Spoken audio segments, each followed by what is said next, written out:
ദൈവത്തിന് സ്തുതി. വളരെ പോസിറ്റീവായ ഒരു ചിന്ത പങ്കുവെച്ചുകൊണ്ടാണ് വിശുദ്ധഭാരം ആരംഭിക്കുന്നത്. കഴുതയെ കൂട്ടിക്കൊണ്ട് വരുവാൻ പോകുന്നവരോട് അവൻ പറയുന്നു, ആരെങ്കിലും ഇത് ആർക്ക് വേണ്ടിയെന്ന് ചോദിച്ചാൽ കർത്താവിന് ഇവയെ കൊണ്ട് ആവശ്യമുണ്ട് എന്ന് പറയുക.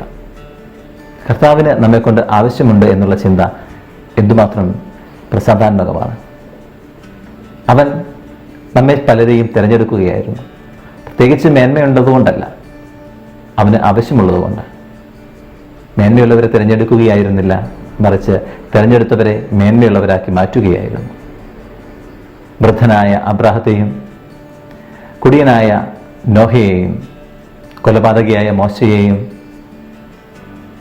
പാപിയായ ദാവീദിനെയും എടുത്തുചാട്ടക്കാരനായ പത്രോസിനെയും സഭയെ പീഡിപ്പിച്ച സാവൂലിനെയും ചുങ്കക്കാരനായ മത്തായിയെയും കുള്ളനായ സക്കേവൂസിനെയും ജഡമായി തീർന്ന ലാസറിനെയുമൊക്കെ സ്വന്തമാക്കിയവൻ തീർച്ചയായും ഒരു സത്യം നമ്മളോട് പറയുന്നുണ്ട്.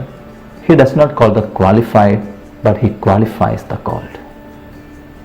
അതെ, കാനായിലെ കല്യാണ വിരുന്നിൽ വെള്ളത്തെ അവൻ സ്പർശിച്ചപ്പോൾ അത് മേൽത്തരം വീഞ്ഞായി മാറിയ അതേ അത്ഭുതം.